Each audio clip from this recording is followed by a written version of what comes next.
What you will hear in this video may completely change the way you understand the law and therefore how you see God, yourself, and others. So if you saw any of my last video, you should be convinced that the law is good and righteous, and this explains why Paul and most believers kept the Shabbat, followed the feast, and basically made little separation between Judaism and Christianity. But if you examine the New Testament, you will see as well many verses that seem to present the law in a very negative light. In fact, there are so many and they are so strong that it seems that Paul was against the law. For instance, he wrote that the law's expectations are never enough. In Galatians chapter 5, verse 3, he says that every man who lets himself be circumcised is obligated to obey the whole law. The law leads us to a great frustration. In James chapter 2, verse 11, whoever keeps the law and yet stumbles at just one point is guilty of breaking the whole law. The law is a burden. In Galatians chapter 5, from verse 1 to 6, if we put ourselves under the law, we are basically under a yoke of slavery, Paul wrote. The law cannot make us righteous. In Romans chapter 3, verse 20, therefore no one will be declared righteous in God's eyes by the works of the law. The law leads us to pride and self-righteousness. You probably all remember this passage in Luke chapter 18, with these Pharisees who looked down on the tax collector for not being as zealous in his practice of the law. The law brings divisions. In the 5th chapter of Galatians, Paul says that, watch out or you will be destroyed by each other, and his conclusion is, walk by the Spirit because you are not under the law. The law brings a curse. Galatians chapter 3, verse 10, for all who rely on the works of the law are under a curse. As it is written, curse is everyone who does not continue to do everything written in the book of the law. The law brings wrath. In Romans chapter 4, verse 15, the law brings wrath. The law brings death. In Romans chapter 7, verse 10, I have found that the very commandment that was intended to bring life actually brought death. All those verses and many others seem to lead to one shocking conclusion. There is nothing good to be under the law.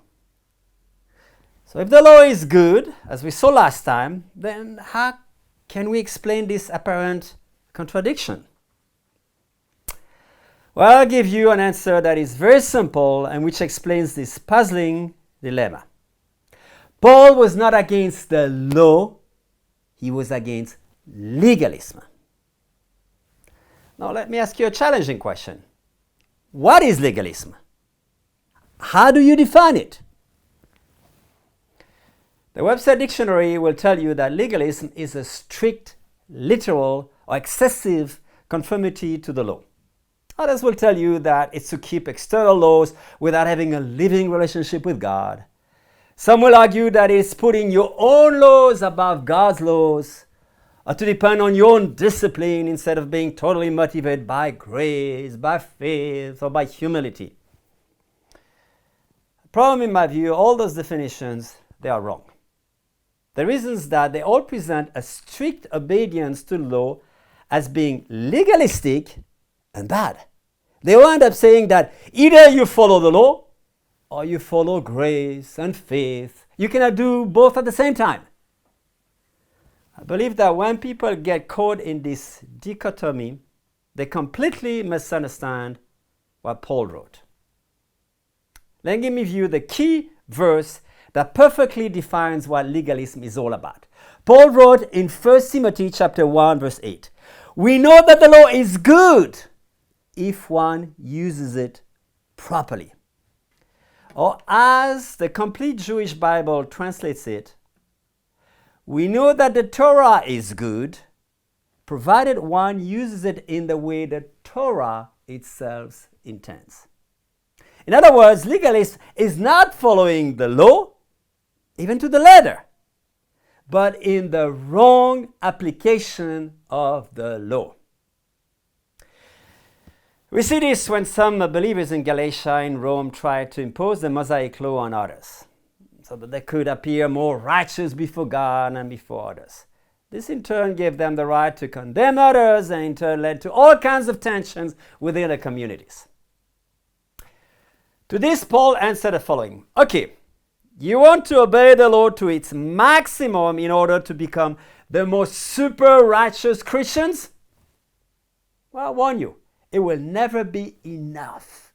There will always be something more. You will always feel increasingly burdened and enslaved by your desire for more obedience. And eventually, you will fail. The bottom line is that you will never be fully righteous, neither before yourself, before man, nor before God. So you should stop with the attitude of self-righteousness and judgment.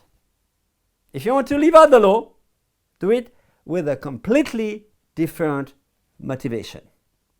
In other words, Paul wrote that legalism is not having many, even difficult laws by which you try to sincerely live by.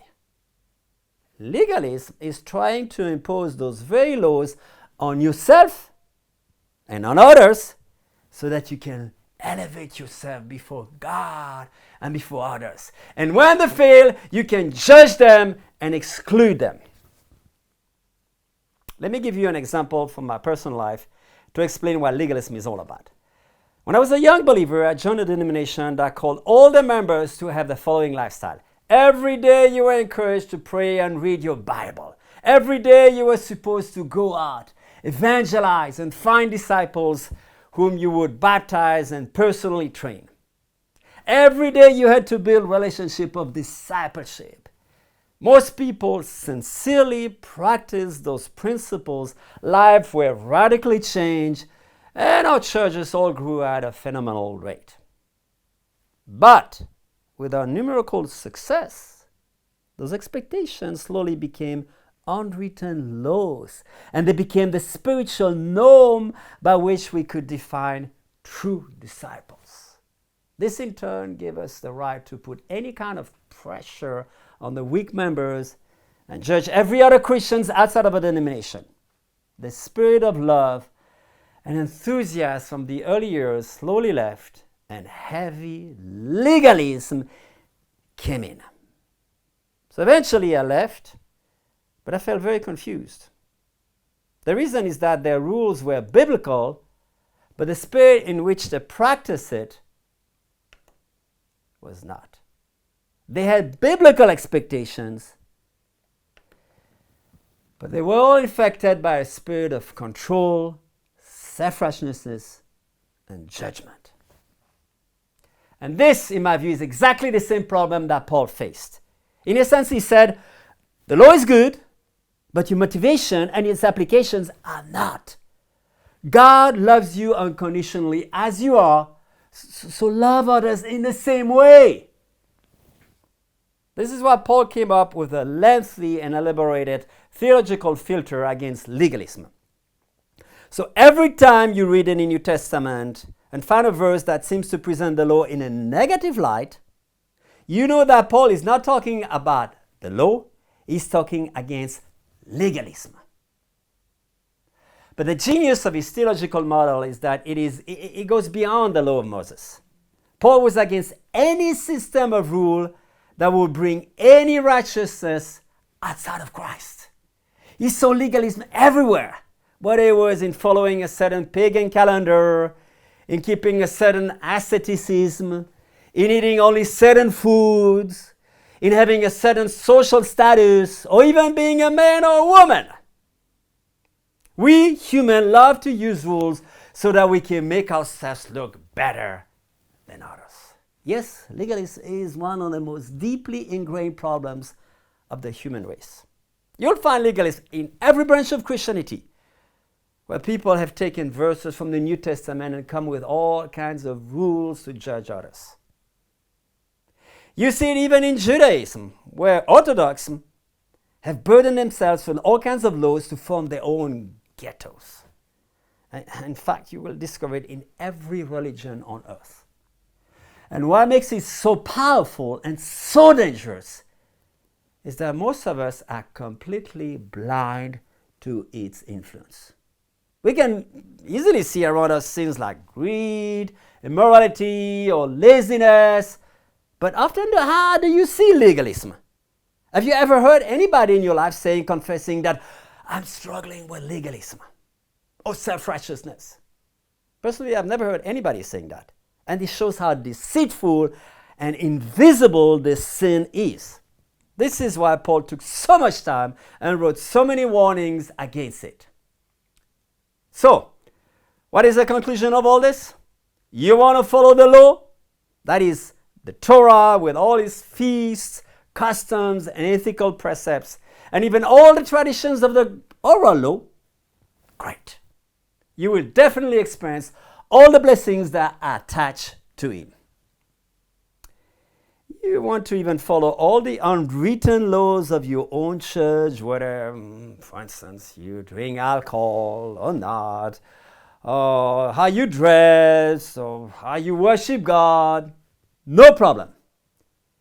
You want to follow any religious laws that in your conscience help you to better love God and others? Wonderful. But in all of this, watch out to never fall in the trap of legalism. God loves you to death, literally. So since He's accepted you, serve one another humbly in love, Paul says. For the entire law is fulfilled in keeping this one command: love your neighbor as yourself.